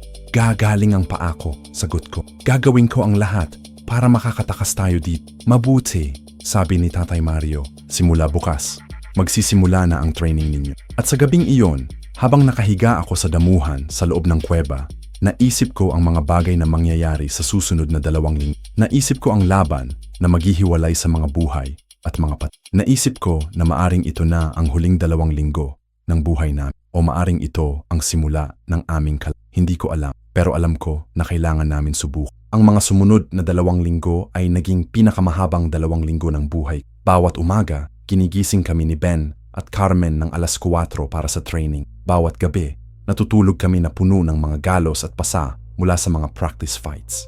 Ligaya, mas mabilisan mo ang paggulong, sigaw ni Ben habang sinusubukan kong iwasan ang wooden sword na winawagayway niya. Ang mga aswang ay mas mabilis pa sa ginagawa mo ngayon. Gumulong ako sa damuhan pero nahuli pa rin niya ang balikat. Naramdaman ko ang sakit na umabot sa buto ko. Ay, sigaw ko. Kapag si Aling Rosa ang kalaban mo, sabi ni Carmen, hindi siya titigil kahit sumigaw ka. Kailangan mong matutuhan na lumaban kahit masakit. Tumayo ako at hinawakan ang sibat na ginawa nila para sa... Ginawa ito sa matigas na kahoy na may krus na ginawa sa dulo. May mga anting-anting din na nakakabit sa hawakan. Ano ba ang ginagawa ng mga anting-anting na ito? Tanong. Nagpoprotekta sa iyo, sagot ni Tatay Mario na nanonood sa aming training. Ginawa namin yan sa mga bato na blessed ng mga pari noon. Saan ninyo nakuha ang mga bato na yon? Sa lumang simbahan na nasunog dito sa bundok, sagot niya. Mga 20 taon na ang nakakaraan, may simbahan dito. Pero sinunog ng mga aswang nang magsimula silang maging agresibo. May mga pari ba noon? May isang pare, si Father Miguel. Pero pinatay din siya ng mga aswang. Napatigil ako sa paghawak ng sibat. Pinatay nila ang pari? Pinatay nila, sagot ni Tatay Mario. Kasi nagtuturo si Father Miguel sa mga tao kung paano lumaban sa kanila. Nagtuturo siya ng mga orasyon, mga ritual na pwedeng gamitin laban sa mga aswang. Natutunan ba ninyo ang mga turong niya? Natutunan namin ng konti, sagot ni Ben. Pero hindi lahat. Kaya nga hirap tayo sa pagpapatumba sa kanila. Ben, sabi ni Tita Esperanza na nakaupo sa tabi at nag-o-observe sa aming training. Ano ang mga orasyon na natutunan ninyo? Mga Latin na orasyon, sagot ni Ben. Mga orasyon na ginagamit para sa exorcism. Marunong kayo mag-exorcism? Konti lang, sagot ni Carmen. Pero hindi namin alam kung gagana sa mga aswang. Bakit hindi ninyo subukan? Kasi delikado, sagot ni Tatay Mari. Kapag mali ang ginawa namin sa exorcism, mas lalong nagiging malakas ang mga aswang. At continued ko ang training ko sa paggamit ng sibat. Natutuhan ko kung paano mag-thrust, kung paano mag-block, kung paano mag-dodge. Pero ang pinakamatrapot ay natutuhan ko kung paano lumaban kahit pagod na ako. Ligaya, sabi ni Carmen. Subukan mo nang lumaban ng sabay-sabay sa dalawa. Lumapit sa akin si Ben at si Tikbo. Nakapwa may hawak ding mga training weapon. Ready? Tanong ni Ben. Ready, sagot ko. Nag-attack sila ng sabay-sabay. Si Ben mula sa kanan, si Tikboy mula sa kaliwa. Ginulong ko ang sarili ko para makaiwas sa kanila. Tapos nag-thrust ako ng sibat ko sa direksyon ni Ben. Magaling! Sigaw ni Carmen. Pero huwag mong kalimutan si Tikboy. Lumingon ako kay Tikboy pero huli na. Nahawakan niya na ang balikat ko. Patay ka na, sabi ni Tikboy. Kailangan mo pang mag-practice, sabi ni Ben. Pero nag-i-improve ka na. Sa tanghali, nag-training kami ng archery. Nagturo si Carmen kung paano humawak ng bow, kung paano mag-aim, kung paano mag-release ng arrows. Ang mga arrows na ito ay may laman na blessed water, sabi niya. Kapag tumama sa aswang, magsisimulang masunog ang balat nila. Talaga? Talaga, nasubukan na namin. Nag-practice ako sa pag-shoot ng mga targets na ginawa nila sa mga sako. Unang 2 oras, hindi ko tumama kahit isa. Pero sa 3rd hour, nagsimula akong tumama sa mga gilid ng target. Magaling! Sabi ni Carmen. Mamaya, subukan mo sa moving targets. Anong moving targets? Ipinakita niya ang mga wooden figures na nakasabit sa mga lubid. Ginagalaw namin ang mga ito para mag-simulate ng mga gumagalaw na aswang. Grabe, napakahirap niyan. Mahirap talaga, sabi ni Carmen. Pero mas mahirap pa ang totoong laban. Sa gabi, nagtuturo si Tatay Mario ng mga orasyon at mga blessing na pwedeng gamitin sa laban. Ang orasyon na ito, sabi niya, hawak ang lumang libro, ay ginagamit para ma-weaken ang mga aswang bago ninyo sila atakin. Anong ka-orasyon? In nomine Patris et Filii et Spiritus Sancti, simula niya. Tapos, exorcizamus te, omnis immundus spiritu, omnis satanica potestas. Nakakatulong ba talaga? Nakakatulong, sagot niya. Pero kailangan ninyo ito sabihin ng may conviction. Kailangan ninyo talagang maniwala. Paano kung hindi kami naniniwala? Kung hindi kayo naniniwala, sabi ni Tatay Mario, hindi gagana. Kaya kailangan ninyong pag-aralan muna ang faith ninyo bago kayo lumaban. Nagsimula akong mag-isip tungkol sa faith ko. Noong bata ako, nagsisimba kami ni Tita Esperanza. Pero nang lumaki ako, naging busy na ako sa ibang mga bagay. Hindi ko na masyado naisip ang Diyos. Pero ngayon, sa gitna ng kakaibang lugar na ito, nagsimula akong mag-pray ulit. Nagsimula akong humingi ng tulong sa Diyos para makatakas kami. Tita, tanong ko kay Tita Esperanza habang nakahiga kami sa damuhan, naniniwala ka ba na makakatakas tayo dito? Hindi ko alam, Ligaya, sagot niya. Pero naniniwala ako na dapat nating subukan. Hindi ka ba natatakot? Takot ako, sagot niya. Pero mas takot ako sa idea na mamamatay tayo dito nang hindi tayo naglalaban. Tita, may tanong ako. Ano? Noong una nang dumating tayo dito, nagtaka ka ba? Sa ano? Sa mga tao, sa mga patakaran, sa mga nangyayari sa gabi. Napatahimik si Tita Esperanza. Nagtaka ako, sagot niya. Pero akala ko normal lang. Akala ko ganun lang talaga sa mga remote na lugar. Pero naramdaman mo ba na may kakaiba? Naramdaman ko, sagot niya. Lalo na sa mga mata ni Aling Rosa. May nakita ako doon na hindi ko matukoy. Ano kaya ang nangyari sa kanya? Hindi ko alam. Pero alam ko na may nangyari sa kanya na nagpabago sa kanya. Kinabukasan, habang nag-tea-training kami, nakita ko si Tikboy na nag-uusap kay Ben. Ben, sabi ni Tik, may chismis akong narinig galing sa mga tao sa barangay. Anong chismis? Sabi nila, naghahanap si Aling Rosa ng mga paraan para mahanap tayo. Anong klaseng paraan? Naghahanap siya ng mga traitor sa mga tao sa barangay. Mga taong tumutulong sa atin ng lihim. Sino ang mga suspect? Si Mang Tomas, si Aling Beth, at ilang mga kabataan na nagbibigay sa atin ng pagkain. Napatigil ako sa pag-practice. Tikboy, delikado ba sila? Delikado sila, sagot niya. Kapag nahuli si Aling Rosa, magiging next target sila. Ano ang magagawa natin? Kailangan nating magbigay ng warning sa kanila, sabi ni Ben. Kailangan natin silang sabihan na mag-ingat. Paano natin sila sabihan? Pupunta ako sa barangay mamayang gabi, sabi ni Tikboy. Sasabihan ko sila na mag-lay low muna.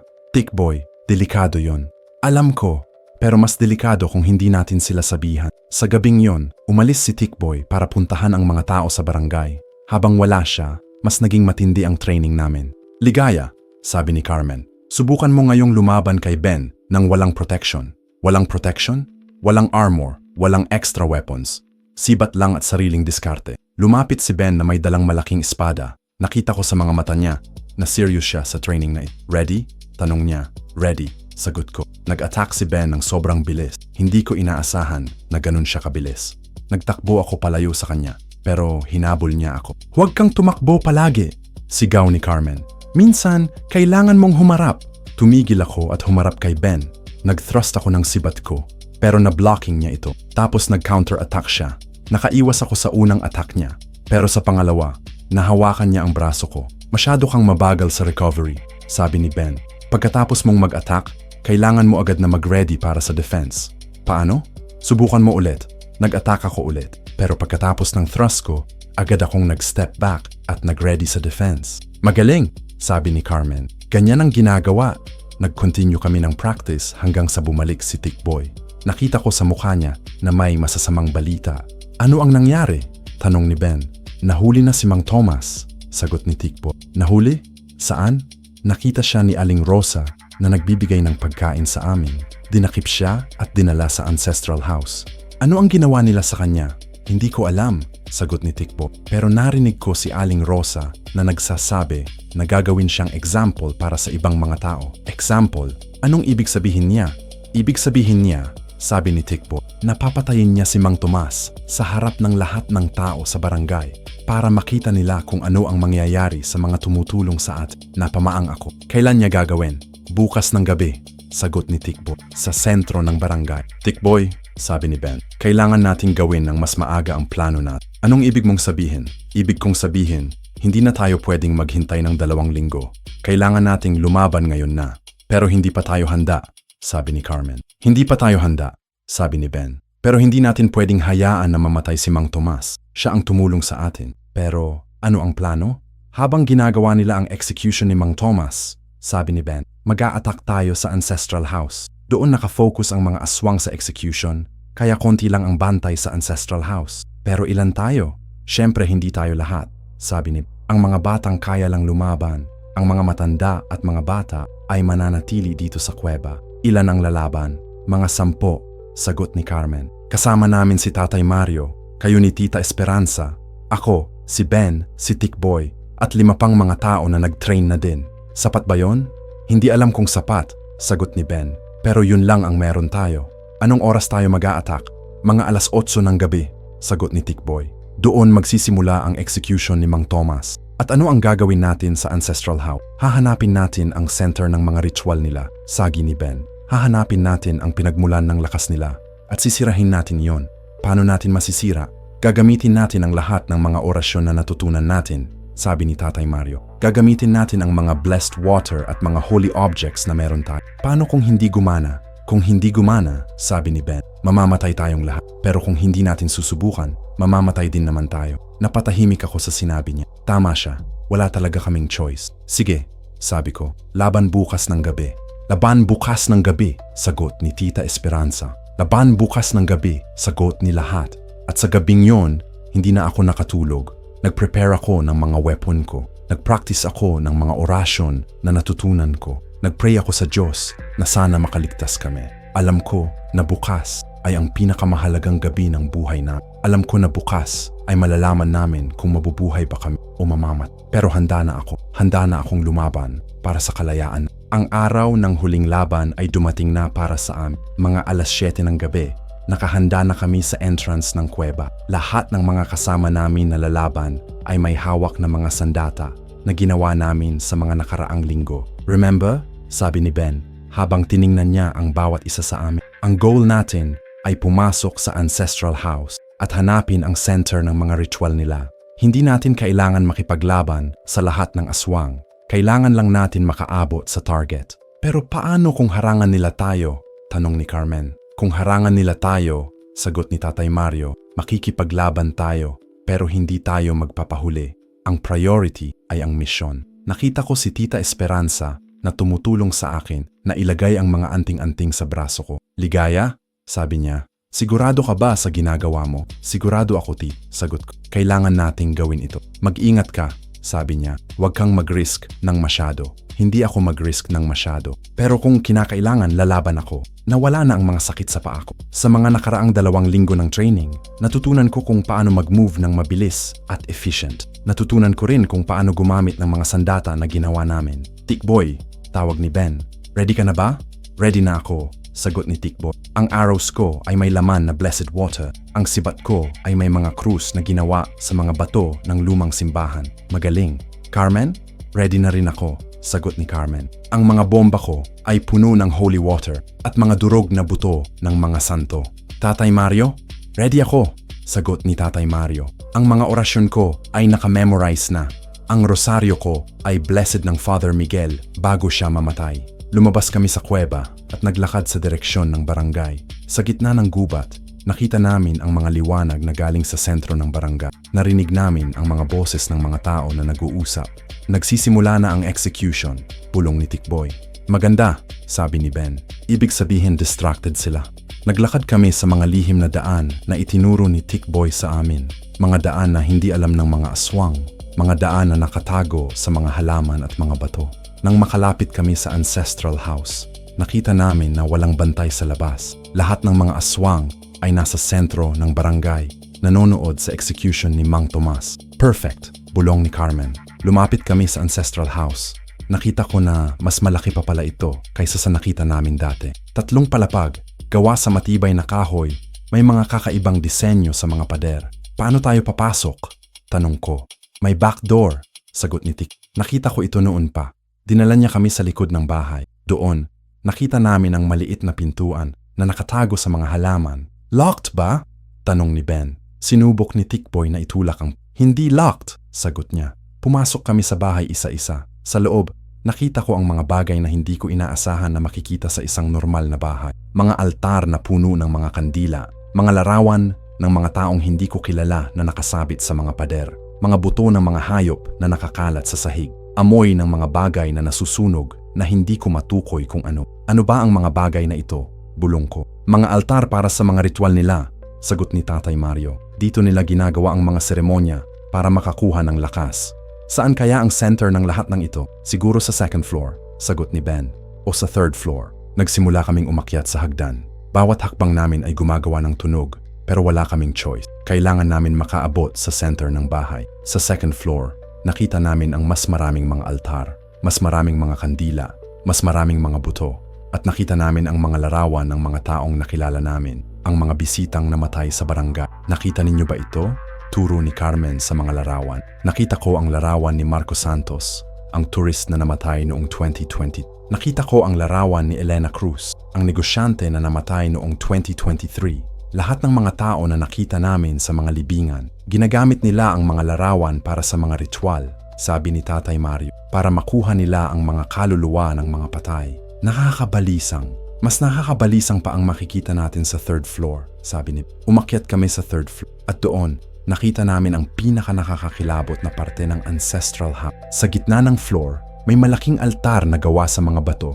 Sa ibabaw ng altar, may mga mangkok na puno ng dugo. Sa paligid ng altar, may mga sirkulo na ginawa sa mga buto ng mga tao. Dito nila ginagawa ang pinakamalaking ritual, sabi ni Tatay Mario. Ano ba ang ginagawa nila sa ritual na ito? Dito nila kinukuha ang lakas mula sa mga dugo ng mga taong pinapatay nila, sagot niya. Dito nila ginagawa ang mga conjuring para makakuha ng mas maraming kapangyarihan.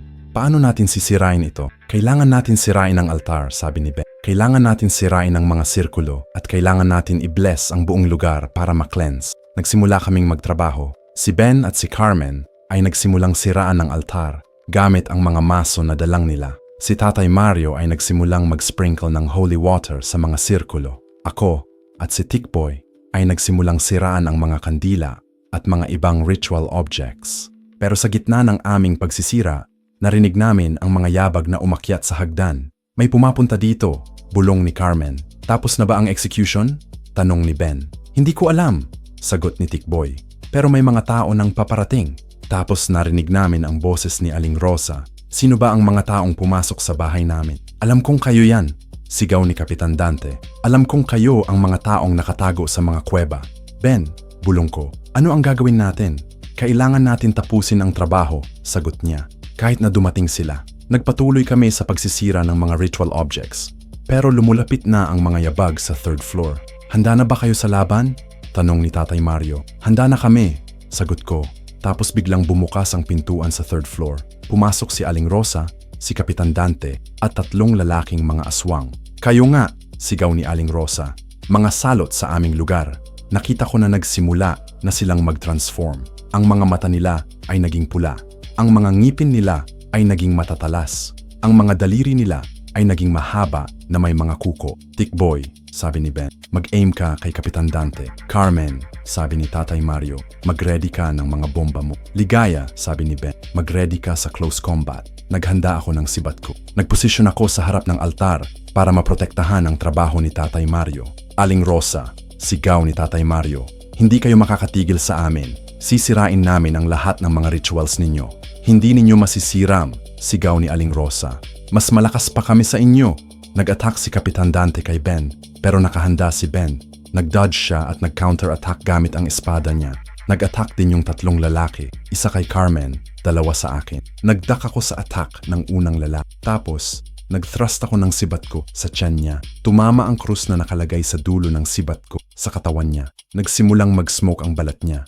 Ah! Sigaw niya. Pero ang pangalawang lalaki ay nag-attack din sa akin. Nahawakan niya ang braso ko. Naramdaman ko ang matatalas niyang kuko na bumaon sa balat ko.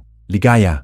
Sigaw ni Tita Esperanza na kasama namin sa laban. Nag-attack si Tita Esperanza sa lalaking humahawak sa akin. Ginagamit niya ang maliit na kris na ginawa para sa kanya. Tumama niya sa likod ng lalaki. Nabitawan niya ako. Nag-roll ako palayo at nag-aim ng sibat ko sa kanya. Sa kabilang parte ng kwarto, nakita ko si Carmen na nakikipaglaban kay Aling Rosa. Ginagamit ni Carmen ang mga bomba niya. Bawat bomba na tumatama kay Aling Rosa ay nag-e-explode ng holy water. Hindi kayo mananalo sa amin, sigaw ni Aling Rosa. Kami ang mga tunay na may-ari ng lugar na ito. Wala kayong karapatan na pumatay ng mga inosenteng tao, sigaw pabalik ni Carmen. Pero nakita ko na lumalalakas si Aling Rosa. Parang hindi sapat ang mga sandata namin para talunin siya. Tatay Mario, sigaw ko. Gagana ba ang mga orasyon? Subukan natin, sagot niya. Nagsimula siyang mag-recite ng Latin na orasyon. Exorcisamuste, Omnis immundus spiritus. Nakita ko na nag-weaken ng konti ang mga aswang, pero hindi pa sapat. Kailangan natin ng mas malakas na blessing, sigaw ni Ben. Ano pa ang pwede nating gawin? Tanong ko. Tapos nakita ko sa sulok ng kwarto ang isang malaking krus na gawa sa ginto. Krus na nakita ko na dati sa mga simbahan. Ang krus, sigaw ko. Kukunin ko ang krus.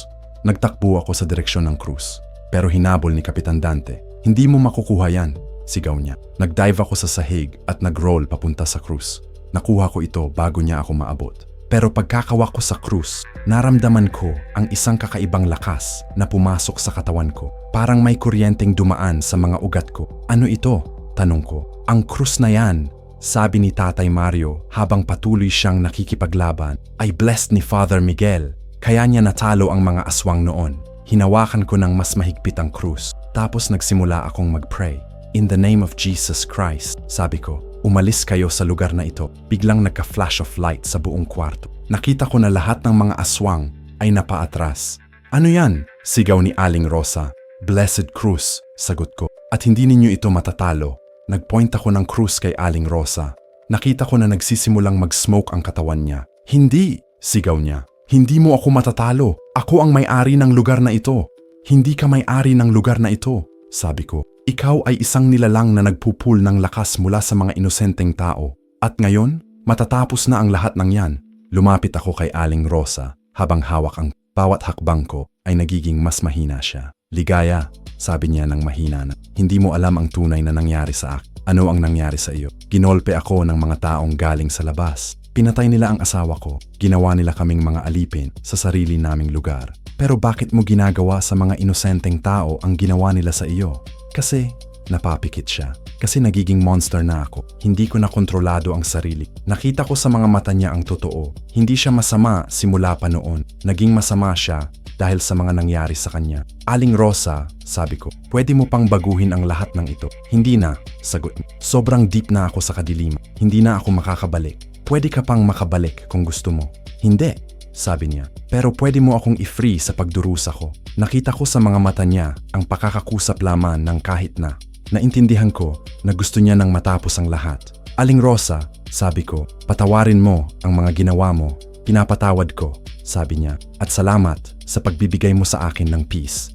Hinawakan ko ang krus ng mas mataas. In the name of Jesus Christ, i-free mo si Rosa mula sa darkness na umuudyok sa kanya. Biglang nag-flash ulit ng liwanag. Nakita ko na nagbago ang mukha ni Aling Rosa. Bumalik ang normal niyang anyo. Nakita ko sa mga mata niya ang Salamat Ligaya, sabi niya. Tapos nahulog siya sa sahig. Hindi na siya huminga. Nakita ko na natalo na rin nina Ben at Carmen ang ibang mga aswang. Si Kapitan Dante ay tumakas na pababa ng hagdan. Tapos na ba? Tanong ni Tikboy. Hindi pa, sabi ni Tatay Mario. Kailangan pa natin i-destroy ang center ng altar. Bumalik kami sa altar. Ginawa ni Tatay Mario ang final blessing. Sinira namin lahat ng mga ritual objects. Tapos nagpray kami para ma-cleanse ang buong lugar. Tapos na, sabi ni, wala na silang lakas. Lumabas kami sa ancestral house. Nakita namin na ang ibang mga aswang ay tumakas na sa gubat. Walang mga tao sa sentro ng barangay. Nasaan si Mang Tomas? Tanong ko. Nandito ako, sagot ni Mang Tomas na lumabas sa isang bahay. Nakaligtas ako nang nagsimula kayong maglaban. Nakaligtas ka. Salamat sa inyo, sabi niya. Nakaligtas kaming lahat. Sa mga sumunod na araw, lumabas ang lahat ng mga tao na nakatago sa mga kuweba. Bumalik ang mga normal na tao sa barangay. Ang mga dating aswang ay umalis na sa lugar. Nagdiwang kami sa tagumpay namin. Pero alam namin na hindi pa tapos ang aming story. Ano ang gagawin namin ngayon? Tanong ko kay Ben. Babalik kami sa mga probinsya namin, sagot niya. Babalik kami sa mga normal na buhay namin. Pero ano ang gagawin sa barangay na ito? Magstay si Mang Tomas dito, sabi ni Tatay Mario. Siya ang magiging bagong barangay cap. Sisiguraduhin niya na walang mga masasamang bagay na mangyayari dito. At kayo, ni Tita Esperanza? Tanong ni Carmen. Babalik kami sa Cebu, sabi ni Tita Esperanza. Makikipag-ugnayan kami sa mga authorities para i-clear ang mga charges sa amin. Pero hindi ba delikado? Delikado, sabi ko. Pero kailangan namin harapin ang katotohanan. Kailangan namin malaman kung sino ang tunay na nagplant ng mga relic sa amin. Sa huling araw namin sa barangay, nag-goodbye kami sa lahat ng mga taong nakatukutan namin. Si Tikboy ay desidido nang sumama sa amin sa Cebu. Gusto kong makita ang mundo sa labas. sabi niya. Gusto kong malaman kung ano pa ang meron sa labas ng bundok na ito. Welcome ka sa amin, sabi ko. Naglakad kami sa daan na papunta sa labas ng bundok. Habang naglalakad, naisip ko ang mga bagay na natutunan ko sa mga nakaraang linggo. Natutunan ko na kahit gaano kalaki ang takot mo, kailangan mo pa ring lumaban para sa mga bagay na tama. Natutunan ko na ang mga monsters ay hindi palaging mga nasa labas. Minsan, nasa loob ng mga tao na nasaktan. Natutunan ko rin na ang faith ay nagiging mas malakas kapag ginagamit mo ito para sa mga taong minamahal. Ligaya, sabi ni Tita Esperanza. Proud ako sa iyo. Bakit? Kasi natutuhan mo kung paano maging matapang. Natutuhan mo kung paano lumaban para sa mga taong nangangailangan. Natutunan ko rin na hindi ako mag-isa. Natutunan ko na may mga taong handang tumulong kapag kailangan. Nakarating kami sa Davao. Doon, nag-contact kami sa mga pulis. Nalaman namin na ang mga tunay na may kasalanan sa pagnanakaw ng mga relic ay nahuli na rin. Ang mga negosyanteng nagplant ng mga ebidensya sa amin ay nahuli dahil sa iba nilang mga krimen. Free na tayo, sabi ni Tita Esperanza. Free na tayo, sagot ko. At sa mga sumunod na buwan, nagsimula naming buuin ang mga bagong buhay namin. Nagtayo si Tita Esperanza ng clinic para sa alternative medicine. Nag-college ako para sa medical. Si Tikboy ay nag-start ng high school. Pero hindi namin nakalimutan ang mga natutunan namin sa Barangay Kamalay. Hindi namin nakalimutan ang mga taong natulong sa amin. Hindi namin nakalimutan na minsan, ang mga pinakamalaking laban ay nangyayari sa mga lugar na hindi mo inaasahan. At kung may mga taong nakabasa ng story na ito, sana natutunan ninyo rin na ang courage, faith, at pagmamahal sa mga kapwa ay mga pinakamalakas na sandata laban sa mga kadiliman na pwedeng maging sa buhay ninyo. Salamat sa pagbabasa ng aming kwento. Sana naging inspirasyon kayo sa mga bagay na natutunan. Like at subscribe para sa mga stories na tulad. Comments nyo ang mga experience. Salamat ulit.